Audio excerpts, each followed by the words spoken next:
This morning we're speaking to Justice Richard Goldstone, a former member of the judicial bench at the Constitutional Court. Justice Goldstone,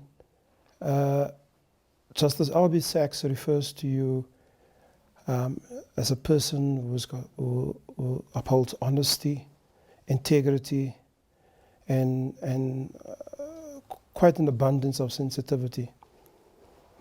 Why do you think he refers to you in that way? Well, I think maybe he was surprised. I think he expected a judge who was appointed during the apartheid era, I think, to be on a different wavelength. In addition to that, I was away prosecuting in The Hague for the first year of the Constitutional Court's life, and I came back after it had been operating for a year. Mm-hmm. And I think Albie in particular felt that I would not fit in that easily. But I think he was pleasantly surprised at how easy the transition was. I knew Albie since 1991. We met shortly after he was injured so grievously in Maputo. We met in New York, and we became really instantly friendly. And I very valued my very close friendship, very warm friendship with Albie since that time, and particularly on the court. When you say he was surprised, can one assume that many of the other judges are also surprised that it will go smoothly in terms of how you guys get to harmonize around the constitutional responsibility? Well, I think all of us, you know, the 11 of the original justices of the Constitutional Court, all of us came from such different backgrounds, but we had one very important common factor, and that was a human rights background. All of us had been involved as activists, proponents of human rights. All of us had been very much against the apartheid system, against oppression. So that was a common factor that linked us together, and that became apparent from our very first meeting. I don't know if you're aware that the first time the 11 of us ever met together as a group was not in South Africa. Wow. It was in Germany, in Karlsruhe at the German Constitutional Court. The then German ambassador to South Africa, Christian Oberschär, saw the connection between the South African Constitutional Court and the German Constitutional Court. Both were new courts set up in the aftermath of in the case of Germany, in the aftermath of the Nazi era, in the case of South Africa, in the aftermath of the apartheid era. And Ambassador Oberschär, excuse me, suggested to the then president of the German court that she should invite the 11 of us to have a 1 week of seminars with their justices to discuss issues that may be useful to judges of a new constitutional court. And it was a wonderful experience for the 11 of us. But that was the first time we met. I'm sure it's unique and has never happened before and will never happen again, that the first time members of a new court ever met was many thousands of miles away from home. What was the significance of that meeting? Firstly, you're out of the country where you were appointed as Constitutional Court judges. Secondly, it's the first time that you're meeting each other. And thirdly, there's the whole South African baggage that you as the apex court will need to look at going forward. So what was the significance in Germany in particular? Well, you know, most of us knew each other. Of the other 10, I knew 9. There was only one that I hadn't met before, and that was the late Tori Madala. But all of the other members, we knew each other. So it wasn't the first time that we met each other. It was the first time we met together, and it was the first time we sort of became aware of this commonality of outlook, commonality of interests, having similar concerns, similar moral outlook, and similar expectations for the new Constitutional Court. And also we were all very aware of this huge responsibility which had been put upon our shoulders to really be the guardians of a new and wonderful constitution.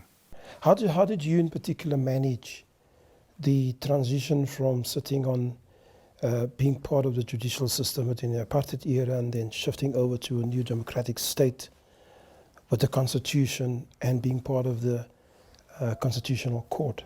How did you in particular manage that? It certainly wasn't a difficult transition for me. The role that some progressive judges had played in the last 10 years of apartheid were not in many ways dissimilar from our work in a new democratic regime, in a new democratic South Africa. So it wasn't all that difficult from that point of view. What was difficult was, and many people overseas still don't understand that, none of us had ever had any formal training in constitutional law because we had no constitution, and none of us had any formal training in human rights law. You know, those were two topics that weren't taught at law school because they were irrelevant. In the apartheid South Africa, there was no constitution, and and human rights were spurned. Mm-hmm. So there was no point in teaching those topics. So we were all, to an extent, self-taught in those areas, and so we learned on the job. We learned together. But it was in that sense that we were able to benefit from the experience of the German Constitutional Court justices, their immediate predecessors. I mean, that court began in 1949. Here we're talking about 1995. In fact, the end of 1994. But it was still a new court from that point of view, and we were able to gain from them their experience and some of the issues that they thought would arise, in particular issues like equality, which was new in South Africa. Apartheid was a very antithesis of recognizing the equality of all human beings. And the German court also, after the Nazi era, had to grapple with equality, which had been denied during the Nazi era. When you were at university, you got involved in student politics, sitting on the university's Student Representative Council, but also on the National Union of South African Students. Surely at the time at the University of Witwatersrand, it must have been difficult to form part of those structures which were ostensibly highly politicized. How did you experience that? Well, you know, I came from a home that was my parents were very had strong feelings against racial oppression, and they were certainly strong opponents of apartheid, but they weren't activists. And I'd never met any black South Africans as equal, as peers, until my first week at Wits University, when in the cafeteria I found myself sitting next to another first-year student, a black South African who lived in Soweto, and we started talking about each other's lives. And I remember, as if it was yesterday, my anger and frustration at the unfairness of my living in a upper middle class white suburb in Johannesburg, having electricity, running water, hot water, and my fellow student coming from an enforced living in Soweto, where a lot of his peers, a lot of his contemporaries, some of the black students didn't have electricity. They had to work at night with paraffin lamps and even with candles. And he had to carry the dompas, which I didn't. And he could be picked up by a policeman the minute he walked off the campus if he didn't have his ID with him.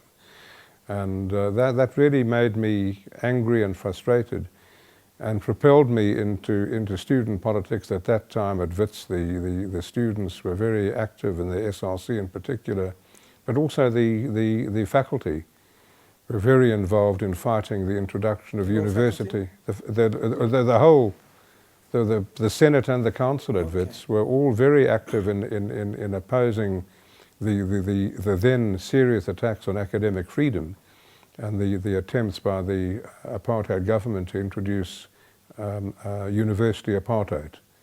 And we had marches through the streets of Johannesburg that were led by the Chancellor and the Vice-Chancellor and the President of the Students' Representative Council. And unusually, at the end of my first year, I was in consultation with some other student leaders. I decided to stand for election for the SRC, which was unusual for a first-year student. I was elected. The main reason I was elected was that I had a girlfriend who had very good contacts at the residence, at the women's residence. So she got the whole residence to vote for me. Yeah. And I think without her influencing, I wouldn't have been elected to the SRC. But I was elected to the SRC. And nobody knows about this. Nobody knows about this girlfriend at university. Oh yeah, absolutely, absolutely. Yeah. No secrets between us. And I then, at the end of my first year on the SRC, I was elected to the Executive Committee of NUSAS, the National Union of South African Students, which was even much more involved in anti-apartheid activism. And I was then re-elected for a second year and became the Vice President of the SRC, and in my third year I became President of the SRC. And it was a very difficult time politically because during the period of when I was President of the SRC was the Sharpeville massacre. Right. And a state of emergency. It was a very interesting historical fact that it was the first state of emergency immediately post-Sharpeville, and one of the emergency laws was that there could be no meetings of more than I think it was very few people, but no organisations could meet unless they were statutory bodies. And really, by a quirk of fate, the Wits SRC was the only SRC in the country that was referred to in the statute, right, setting that controlled the university. So we were a statutory body, and we were able to meet at that time. At a very early age in university academic life, you were propelled into a leadership position. What did it require from you to mediate different views? Clearly, university leadership is a contested terrain. Right. Well, you know, it was difficult on the SRC at that time because there were some students who were very conservative, supporters of the apartheid system, particularly students in the engineering faculty. And we had a Wits newspaper which was very left wing. So there were huge gaps between some of the students, but certainly the overwhelming majority of the students at Wits strongly opposed apartheid and particularly opposed the introduction of university apartheid. Down the road we had Rond-Afrikaans University, where the students were exactly the opposite, and sometimes there were clashes, physical clashes, with police intervention. What made it difficult also, and difficult particularly for my parents... Tell us about that clash between, physical clash between Wits... Well, I remember one in particular, during the time that I was president of the Wits SRC, we were organising, some students were organising an illegal march. Marches were banned during the state of emergency at that time, 1960. And the students, I wasn't in favour of an illegal march, but these students were adamant, and they were going to march, and they were prepared to go to prison if necessary. And we got a message from Rond-Afrikaans University to say their students that some of their students were coming to beat up the Wits students who were going on the march. And fortunately, violence was averted by a huge posse of police stopping the students leaving the campus, and they kept the distance between the Rand Afrikaans University students and the Wit students. Surely, when you started entering formerly the legal fraternity, many refers to you as one of the top liberal international judges. Why do they refer to you in that way? A top liberal international judge? Well, I think it was mainly because of what became the Goldstone Commission. You know, my period as a judge during the apartheid system was marked with a number of decisions that began to eat away aspects of the apartheid system, and particularly residential segregation in the Govender case in 1981. And it was for that reason, I think the government realized that I wasn't prepared to use the law dishonestly, but that I was certainly went out of my way to give it an interpretation that was consistent with equality and human rights and a fair process to the extent possible. And there were many gaps in the apartheid laws which enabled some judges, John Didcot and others, to give judgments, to make decisions that were able to, as I say, start breaking down the apartheid system because of gaps in the law that weren't by chance. The apartheid government and the apartheid parliament in the last 20 years of apartheid didn't like saying what they were in fact doing. So they pretended, there was a great pretense, and it was sort of like George Orwell's 1984, the law that they wanted to do, the law that was going to make it more difficult for black South Africans, black Africans to carry passes, was called the Abolition of Passes Act. Right. It was in fact the opposite. The law that they wanted, that they introduced to stop black students coming to Wits in Cape Town, was called the Extension of University Act. So they wanted to give out to the rest of the world that they were doing good things when in fact they were doing terrible things. Right. But that enabled some judges to take them at their word. And in the Govender case, for example, I used a fiction that was quite useful. And it was perhaps a little disingenuous. I said that Parliament could never have intended to force people to live on the street. Right. Knowing full well it's exactly what they did intend, because that was the purpose of some of these residential laws. So there were those gaps in the law that we were able to use, and that created a reputation for some of us. And my role model, let me say, was John Didcot. He was one of the 11 original justices of the Constitutional Court, former president of NUSAS, quite a few years, 5 or 6 years older than me. But he was the first liberal judge appointed during the apartheid era. He was the first one who was prepared to accept an appointment. And I think without his being a role model, I doubt that I would have taken an appointment during the apartheid era. It was a very difficult decision in those days whether to take an appointment on the apartheid bench, knowing that I was taking an oath to apply laws, some of which were quite immoral and more than distasteful.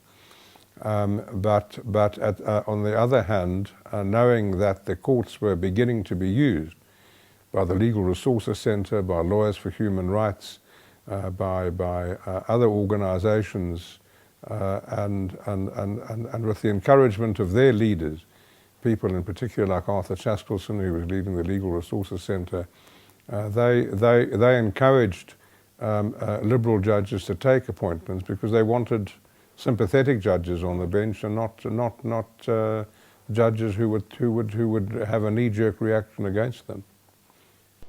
Surely, from what you're explaining, you must have been, on the one hand, quite a troublesome person for the apartheid regime. On the other hand, you were sitting with with hindsight, with the number of conservative judges. How did you manage that? Well, you know, it was difficult in some ways, because some of the right-wing judges objected very strongly to some of the decisions I made, but they respected. We all respected each other's independence. I think that was important. We all came from the bar, and I think the bar inculcates independence in people. You don't have any partners. You practice on your own. And you know, the apartheid era was a very strange one. One of the books written at the time about South Africa was called A Very Strange Society. And it was. The government respected the independence of the judiciary. During apartheid, I have no doubt, no judges got secret orders from the government what to do or what not to do. They would have objected to it. The government didn't need to, because 90% of the judges were in favour of the apartheid laws anyway, so the government didn't need to tell them what to do. But those of us who opposed it never had any questions raised about our independence. You know, the police stayed off. The security police stayed off. It was very different when I was a student. It was much more difficult in a way, because I had, you know, I had attracted the interest of the security police, and I was followed wherever I went, and my telephone was tapped, and that was done to intimidate. But there was no equivalent on the bench, because even the most pro-apartheid judges would have strongly objected to any invasion of the independence of the judiciary. Many refers to you as the judge that used his position to undermine the apartheid state. Is that a correct understanding of who Judge Goldstone was in the apartheid era? I think so, and that was one of the reasons. Obviously, that I was then appointed to the Constitutional Court, and importantly, with the consent of all the parties, and particularly the African National Congress, to head the Commission of Inquiry into Violence. There are two incidents that stands out that I would like to talk to you about. One is the Sebokeng political violence that happened, and the other is the Rwanda, Yugoslavia. I would like to could you tell us exactly what happened with you during that period when you were appointed to do the investigation in Sebokeng? What happened to Richard Goldstone going into the war, political war zone, where in the Inkatha Freedom Party, the comrades that were part of the Mass Democratic Movement, as it was called at the time, and the claim of the third force, which you proved through your investigation, that there was exactly state-sponsored violence. What happened with you during that period? There were two very different situations. In the last 5 years of apartheid, apart from these decisions that began to white-ant the apartheid system, I think an important role I played was visiting people in detention. In the state of emergency from 1987 to 1990, I must have visited well between 3,000 and 4,000 people in detention. And in that way I met all the young leaders, all the young black leaders from all sides. ANC supporters, and Carter supporters, PAC supporters. And in my personal interactions with them, I think they learned to understand where I was coming from, and in the years that followed, and even to this day, when I walk into many, particularly government offices, or even walking in the street in Sandton City or in Cape Town, people come up to me and remind me that I visited them in prison and brought them magazines. I distributed hundreds of thousands of magazines to detainees. But again, I think a story you may find interesting. In 1987, when the first year of the state of emergency, there were thousands of people detained. 99% were young black activists who the government wanted to pull off the streets. They were burning tyres and roadblocks and smashing government building windows and so on. And then President Botha made a surprise announcement in Parliament saying that he wanted judges to visit people in detention, out of the blue. And he did it, I've no doubt, for two reasons. Firstly, he wanted to tell the world that they're not going to get beaten up. Right. And secondly, it was an indirect way of warning the police not to beat them up. And our judge president then, Judge Boshoff, asked me whether I would be the sole Transvaal province judge visiting detainees, and I would have no other duties for the first 6 months. Right. And I spent 6 days a week, because 5 weren't enough, visiting prisons in the whole province, from the north, south, the east and the west. And I realized that they didn't have anything to read, for example. The Minister of Police refused to allow them books, but he agreed reluctantly to allow them magazines. Why the one and not the other I was never able to understand, but that was the position. And my wife and I couldn't keep our cars in the garage. They were full of books. But when I was asked to do this, it was a difficult decision. I didn't want, as a judge, or personally, to be involved with the system of detaining people without trial. I didn't think it was, I didn't like being involved in it, and I didn't think it was good for the judiciary. And I didn't know whether to do it or not. And I decided the best person to give me some advice was my close friend George Bezos. I called George at the bar, and fortunately he was free for lunch. And I said, George, this is my problem. And he said, I see your problem. He said, the only advice I can give you is visit some detainees and ask them what they want you to do. So I went that very afternoon to John Forster Square. There were a number of detainees there, and I told the station commander I wanted to see them. I hadn't been appointed yet, but here's an example. In the apartheid era, a police officer would never have denied a request from a judge. And he gave me the doctor's consulting room at John Forster Square as my office. And the first detainee called in was Zwelaki Sisulu. He'd been in detention already for some weeks, and we'd never met each other. I introduced myself. I said I was a judge of the Supreme Court, and I'd had this request to visit detainees. I told him my problem, which obviously he understood. And without any hesitation, he said to me, you should visit the detainees. He said, I'm so pleased to see you. Come back soon. And he gave me his complaints. He had nothing to read, and I was able to bring books, not books, but magazines. Right. And I've always been grateful to Zwelaki for giving me that advice, because that was his views were reflected by really every one of the detainees I met, because I took great care to distance myself from the prison and police authorities. Right. I had a woman law clerk. I took her with me, and the police and the prison authorities hated the idea of a young woman coming into their prison. But I took her with me to send a message. The first thing I would do was gather all the detainees. There were some at Sun City. There must have been about 400. That's one of our big top prisons in Gauteng. I got them all collected in the large dining room, and I said to them, I'm a judge from the Supreme Court and I'm visiting you. I said, I want to make clear I've got nothing to do with your detention. I can't get you out.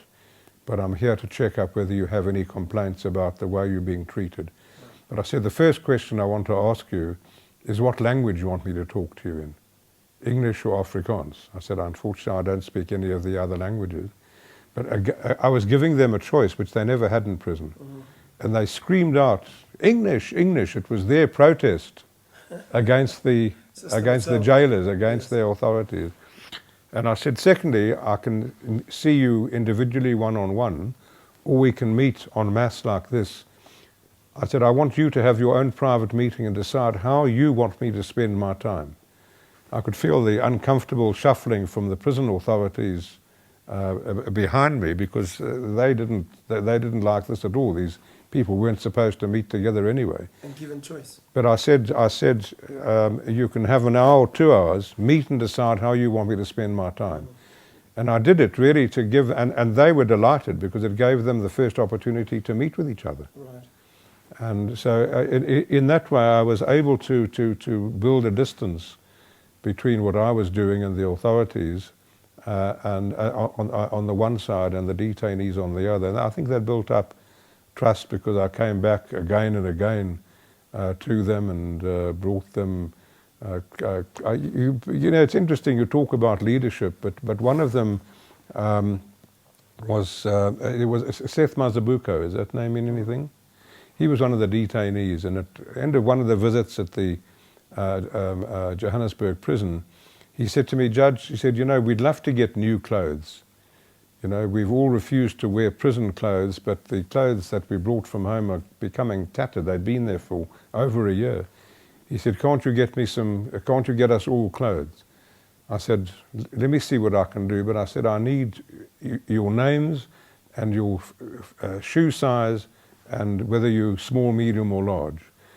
And Seth said, "But we're not allowed to send any information out." And I said, "Don't worry, I'll give instructions that this information must come to my chambers within the next 24 hours. And the information came, and I was involved with NICRO. I was president of NICRO. And I called in our then executive director and said to him, "You know, I think it would be wonderful for NICRO to provide these clothes. Can you go and we must raise funds to do that." But I said, "Go and get a quote." He came back with a quote which was many thousands of rands. I mean, it was tracksuits and shoes for must have been 400 people in the prison. I said, "Look, that's far beyond our means." And I think he got a quote from one of the departmental stores. I said, "Go to Surtees and ask them for a quote and tell them what it's for." And he came back to me and he said that he got a quote that was less than half. He said, "I popped into the British consul in Johannesburg. He's got a discretionary fund and he's given me half the amount." And I said to him, well, maybe you should speak to some of the members of the Black Lawyers Association. And more money came in. Within 48 hours, all the detainees had brand new sparkling tracksuits and shoes. But if Seth Mazabuko hadn't suggested it, it wouldn't have happened. And it made a difference to their spirit, getting that assistance. Within the Goldstone Commission of Inquiry, you entered a space where, on the brink of South Africa's democratic elections. If I can go back a minute to, you mentioned Sebokeng. I think that was a difficult inquiry, as you will recall. Why was it difficult? Well, you know, it was the second commission I did. The first commission I was appointed as a single judge was into the death in John Forster's cells of Clinton Sitola, the partner of Zinzi Mandela and the father of her child. And he was found hanging in John Forster Square a week after Nelson Mandela was released from prison. And there was a general feeling that he had been murdered in the police cells. And it was you can imagine how politically sensitive it was. Indeed. And I was appointed to investigate his death. And it became absolutely clear that he did commit suicide. And that was in fact even accepted by his family. And so that was the first commission. And my first contact with Winnie Mandela, who was involved also in the events at that time. And soon after that there was the shooting into a crowd of demonstrators outside Sebokeng, in which many people were killed, many people were injured. And again I was appointed as a single judge to inquire into Sebokeng. And I was given as the evidence leader J.J. du Toit, who was then a deputy attorney general in Johannesburg.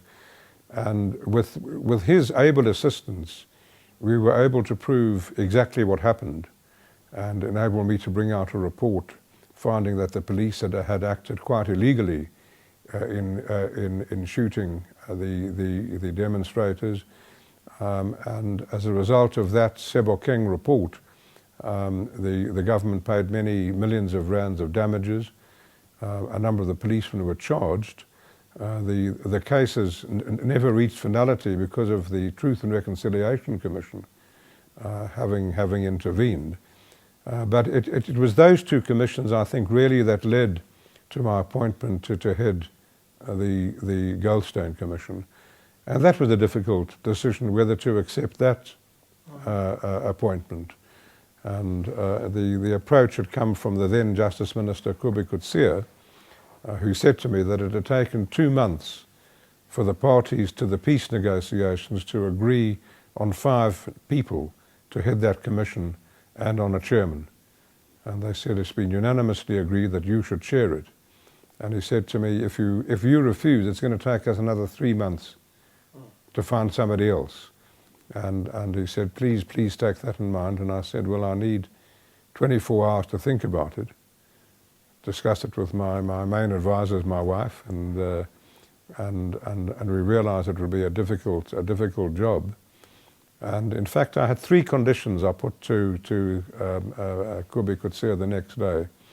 Condition 1 was that I continued on the appellate division. I was then a judge of what is now the Supreme Court of India. And I felt that it was important to retain my independence, to remain an active judge. And I said, secondly, I don't want any payment for doing this, even though it was indefinite in its time of appointment.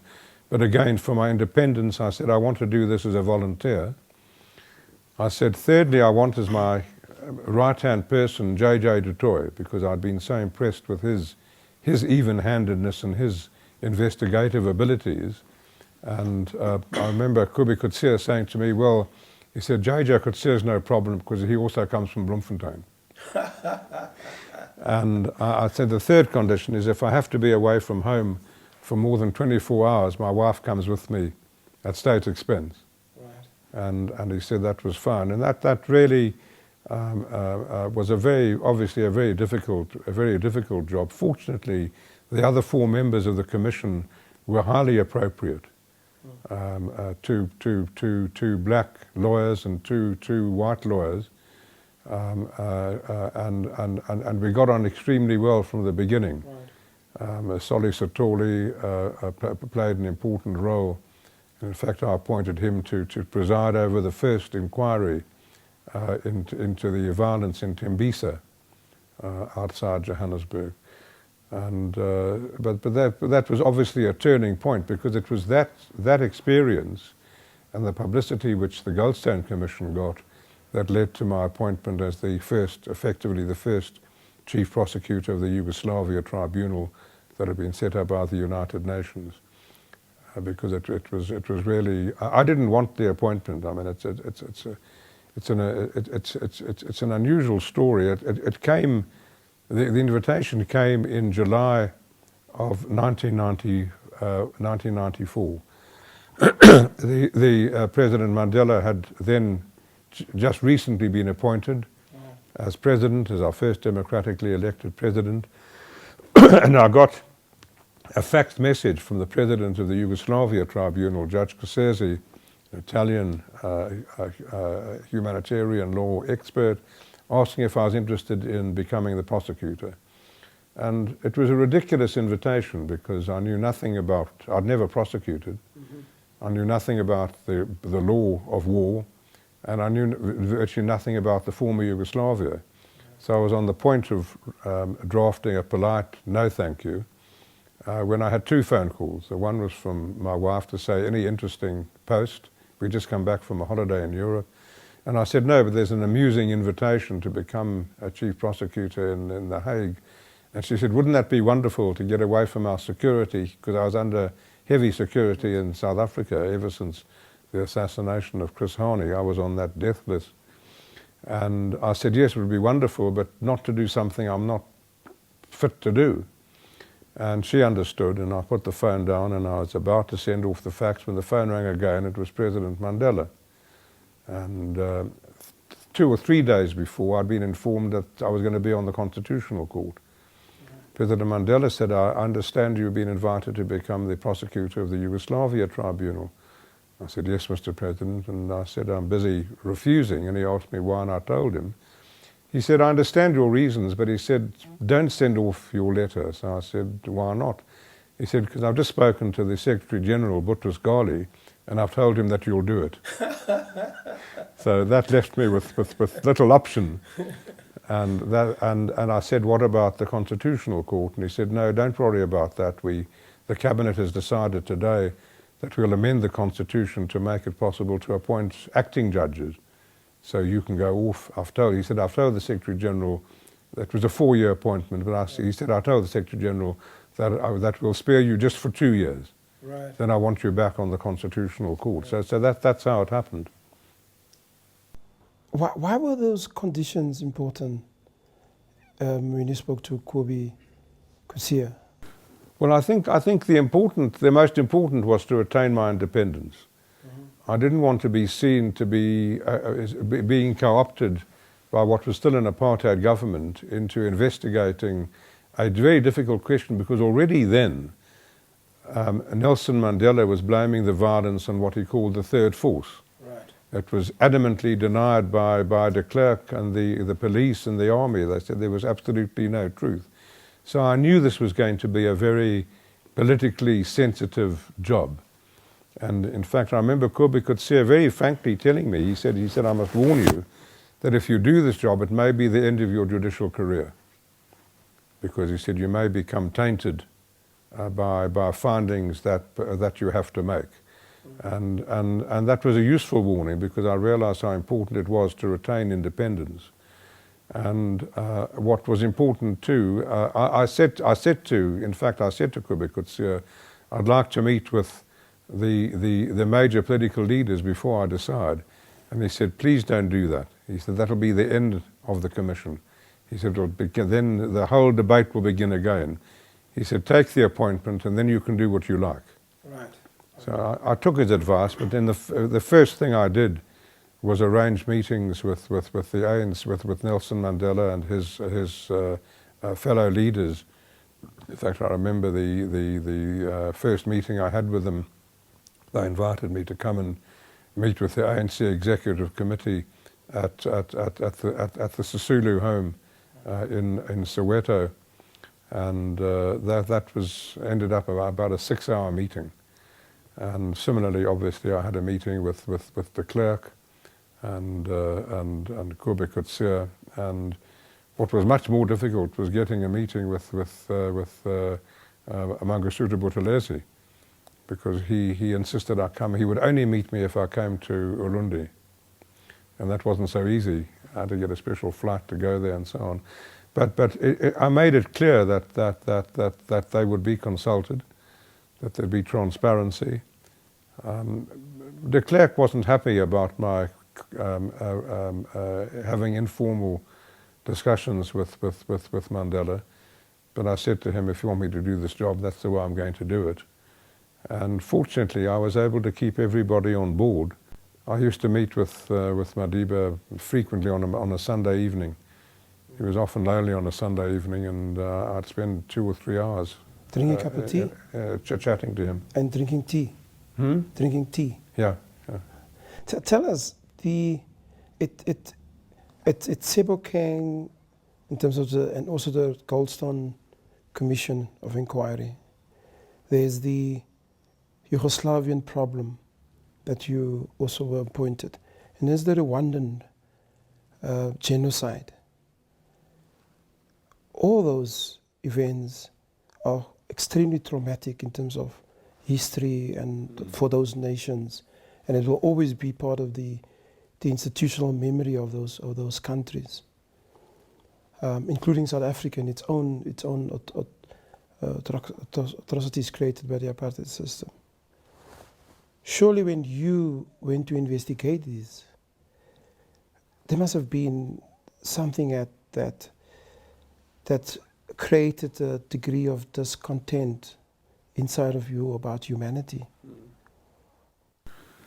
Yeah, I've often been asked that question, whether I didn't become despondent and pessimistic in the face of investigating these events.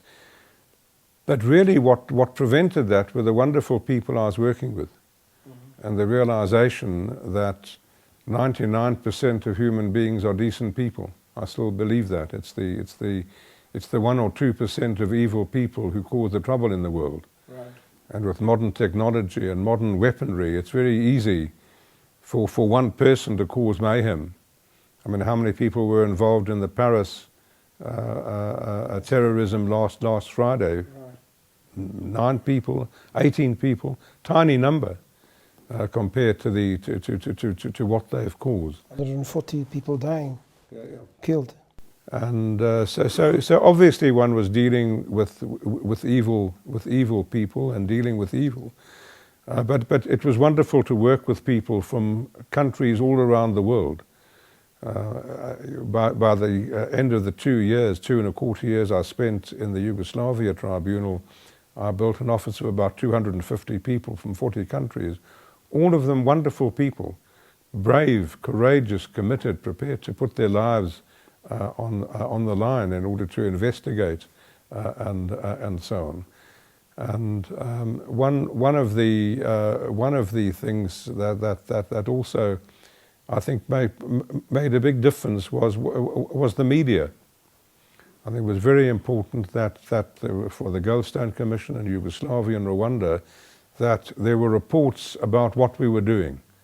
So I think it was very important. One of the things I learned was to use the media to help build up transparency, right, and give people confidence that what was happening was out there on the table. Everybody knew exactly what was happening all the time.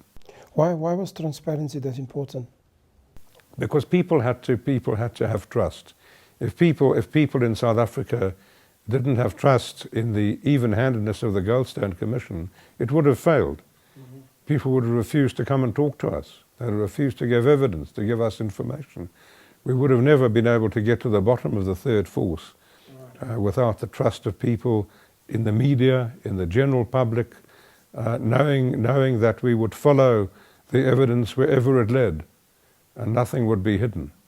And similarly, in the Yugoslavia tribunal, it was very important from the beginning for people in the area, particularly in the former Yugoslavia, to know that the prosecutor had no political agenda, that there was no political bias, and that the shots would be called as it happened. Any person being appointed over the years, either to lead a tribunal, for the UN on human rights, or to do an inquiry in South Africa or on the continent, what are the lessons that stands out for you which you would advise them on? I think there are a number of lessons. The one is to gather good people around you. There's no substitute for good advisors with experience in the area. At the end of the day, one has to make up one's own mind. Mm-hmm. I didn't run a democracy. Right. I took advice, but in the end I had to take decisions sometimes that went against the majority view. But to consult widely, and when I disagreed with people in my office, they knew exactly why I disagreed. I gave them full explanations. I retained their confidence, mm-hmm, and they understood. They may have disagreed, but they understood where the disagreement where the disagreement came. So it's very important in these positions to get trust you can't get the trust of everybody. There are always some people who are going to be suspicious, mm-hmm, but to get the trust of the vast majority of people in the area. Yugoslavia was difficult because Serbia was so adamantly opposed to the tribunal. Croatia opposed, but not as opposed. Bosnia in favor. In Rwanda, again it was important to get trust. When I was appointed as prosecutor in November of 1994, Rwanda didn't want the tribunal. Rwanda requested it, But when they heard it was going to sit in Tanzania, in Arusha, when they heard there would be no death penalty, Rwanda said, even though we requested it, we don't want it. And the Security Council, typical politicians, said, Rwanda, you've asked for it, you're going to get it now whether you like it or not. Right. And I was appointed as a prosecutor to set up an office in Kigali, in the capital of Rwanda, at a time when the government didn't want it. And I realized immediately I had to go to Rwanda and meet with the government, President Buzimungu and Deputy President Kagame. Kagame was then Deputy President, and to their great, I can't praise them sufficiently. They said, look, we didn't want this tribunal, but we'll assist you. They gave us officers. The police were ordered to assist our investigators. And again, it was through open discussions where they knew that I didn't have a secret agenda. They knew what we were doing and gave us support, and that was crucial. It couldn't have worked without that support. In India, the establishment of a Goldstone Commission was yourself, 2 white lawyers and 2 black lawyers. What was the terms of engagement around the management of the commission between the 5 of you? Well, you know, I can honestly say we never had a disagreement. The 5 of us never, from the first meeting, I remember the date of the first meeting was the 26th of October 1990. Wow. It was my birthday, that's why I remember the first meeting of the commission. But it was important that we did. I said I was lucky because I had nothing to do with choosing the other 4 members of the Goldstone Commission. That was done by the CODESA, really. But from the minute we met, we had the same openness with each other and the same strong determination to get to the bottom of the violence and to report as much as we could about it. Can we talk about you more in this instance? What tools do you use to navigate complexities, difficulties? Because all your appointments can be considered in many instances as a poison chalice because your reputation is at stake, your professional integrity might be brought into question. How do you navigate between these difficult choices and decisions that you need to make? Well, I think firstly one has to be absolutely adamantly insistent on pushing the moral standards that one believes in. If one's in all these positions, whether it's on the bench as a judge or as a prosecutor or in the Goldstone Commission, the purpose is to ascertain the truth. Mm-hmm. And it's important to be absolutely determined to ascertain the truth regardless of where it leads. And for the people who appoint you and for the general public to know that. Right. And to be confident that there isn't some secret agenda, something's going to be hidden. I think that's crucially important. Without that, it just isn't going to work at all. What lessons do you, before we get to that, you operate in the field of jurisprudence, and many people see that as quite an environment for what is referred to as the learned colleagues. Now, in your work, there's a reference that continuously comes up of a judicial inquiry versus a investigation, fact-finding mission. What are the difference between the two? Well, I think, for the normal citizen? Right. I think they're different standards. If one's sitting as a judge in a criminal court, guilt must be proven beyond a reasonable doubt. Mm-hmm. I can think of criminal cases in which I sat where I thought that the accused was guilty. Right. That the evidence left room for reasonable doubt, and the result was a finding of not guilty. Mm-hmm.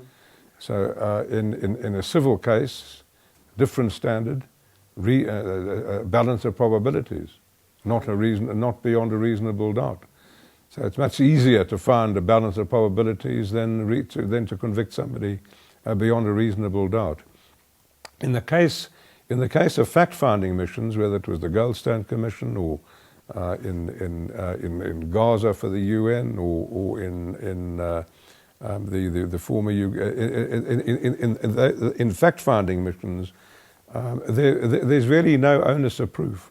Right. One is presenting everything and letting the public take a decision. Was not prosecuting. When it was a question of prosecuting in the Yugoslavian Rwanda tribunal, again it was a different standard of proof. I didn't need beyond a reasonable doubt. I could have issued indictments on a lower threshold, right, on a reasonable cause. But I didn't like doing that for a simple reason. To accuse somebody of being a war criminal is a huge responsibility. I was always aware that if I would indict somebody as a war criminal, what effect it would have on their lives, on their families' lives, for generations. And I wasn't prepared, and unfortunately the people working with me, whether from Europe, America, African countries, Asian countries, we were all agreed that we would not issue indictments unless we were satisfied to a high degree that the evidence we had, if presented, would lead to a conviction. And there were very few acquittals and my people who became prosecutors, international prosecutors, after I left in 1996, I think have followed a similar pattern. And it's the reason I think there's a very high degree of convictions because the cases that were brought were good cases. Many a times when there's a conversation in the public domain in South Africa, in the world, there's a view that when politicians make comments about the judiciary, it gets understood as political interference. And on the other side, when the judges make comments about the political activities in the country or political parties, the claim is there's a degree of jurisprudence over the political system. What would your take on that be? Well, you know, I think the sort of problem that you're raising is inevitable in any democracy. In any democracy, you need separation of powers, and particularly you need an independent judiciary. But you also need a judiciary that has the confidence of the other two branches. Right. You know, the judges of the Constitutional Court have a hugely important and far-reaching power of declaring legislation to be unconstitutional. Legislation that's been agreed upon by the elected representatives of our people. Here are the 11 unelected judges saying, no, you can't do that. And that's what separation of powers and a constitutional democracy is all about. You know, I can tell you one wonderful example which explains it. The first case we heard on the Constitutional Court was the death penalty. And it was unanimously decided by the 11 justices that it was unconstitutional. The day the decision was handed down, F.W. de Klerk was then a deputy president. He and Thabo Mbeki, for the first 2 years of our democracy, were deputy presidents to President Mandela. De Klerk said he's not questioning the correctness of the decision of the Constitutional Court, but he said, I'm convinced that the majority of South Africans, black and white, want the death penalty. I suggest, he said, we have a referendum. And if the majority of South Africans want the death penalty, we should amend the Constitution, it was then still the interim Constitution, to allow for the death penalty. President de Klerk, the same day, interviewed.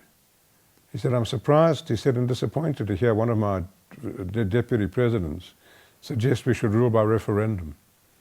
He said, I don't mind ruling by referendum. He said, I've got a handsome majority out there. But he said, if you're going to have a referendum, I suggest 2 questions, not one.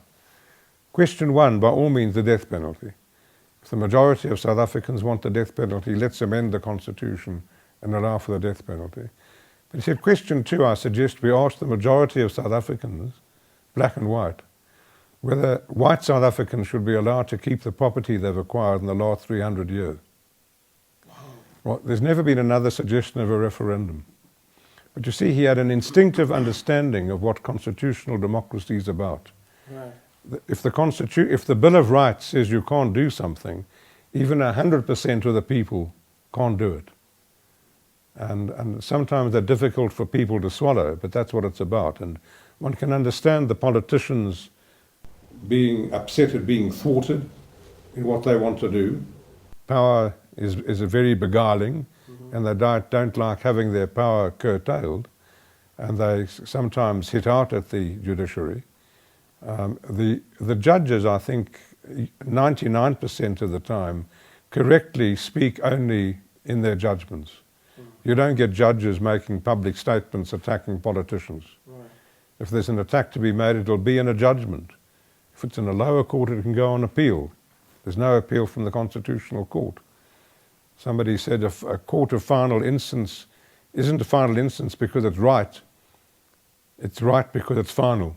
Right. There's nothing further. And so you've got this tension between the legislature, the executive on the one side, and the judiciary on the other. What's crucial is that there should be mutual respect for each of them. Right. And so far in South Africa, our democracy is held up very well, and that mutual respect is there, as was recently, I think, demonstrated at the meeting that was held between the Chief Justice and senior judges and the President and senior members of the Cabinet. There were, you could sense the respect in the press conference that was given. You are known to be saying that you rather err on the side of morality. Why is that important for somebody working in? You know, I've never thought about it in those terms, but if I have to think about it, it seems to me that the law has to be moral. Mm-hmm. If the law is immoral, then it's a bad law. And this was, of course, the problem during the apartheid system and during the Nazi system and other autocratic systems where you have immoral laws and these immoral autocratic systems are ruled through the law. Right. But if they're immoral, they don't have the right to be called the law. So I think it's at that level that I think morality is crucially important. As one of our senior leaders within the country, within the judiciary, but also as a public figure and as a member of the citizenry of South Africa, over the years and to date, what were the things that you will share, lessons of experience, as guidance to young people in South Africa, to people within political circles, in business, civil society organizations, across the world, in Africa and other parts of the world? Because given that we are facing huge complexities globally, domestically, in different countries, and there's continuous tensions developing between people. Well, I think if I was advising young people, I would certainly caution them, as you have just suggested, that we're living in a very difficult world, in many areas, a very violent world, a world where a lot of people, too many millions of people, don't have enough food to eat, don't have a roof over their head. But I would tell young people that each one of them has the potential to be a leader, and that if the world is going to overcome its problems, whether we overcome all the many problems we still have in our country, people have there's no country in the world that doesn't have problems, great or small. It's leadership that's important. Without good leaders, we're not going to succeed. And each person has within them the ability and capability of being a leader. And they should look for opportunities of leadership, whether it's in their classroom, in their school, at the university, student leadership, whatever it is, at any level, they should take the opportunity of leading, giving moral leadership and efficient leadership to the people within their sphere of activity. And for men are always seen as macho and oppressive and the evildoers of the world. What is your, for young men and old men? I've wondered for many years now what the world would be like if it had been led by women instead of men. Tell us what you think. It's interesting. I think we'd be a better world. I think women are more sympathetic, or more empathetic, or more protective. And I think it's a good thing that we're moving in the direction of gender equality. And I'm very proud when I see the number of women sitting in our parliament and sitting in our cabinet. I think they do temper some of the macho elements that some men tend to have. So I'm all in favour of bringing more and more women leadership into the world. My last question. I've been told when I came here that Justice Goldstone is a very serious person.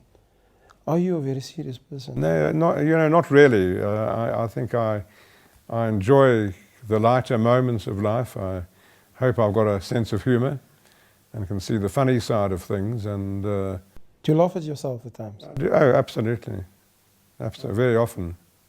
Can you share one with us? Can you share one with us? Well, I laugh at the things I worry about. Especially in the middle of the night, I wake up and worry about all sorts of things which the next morning seem to disappear.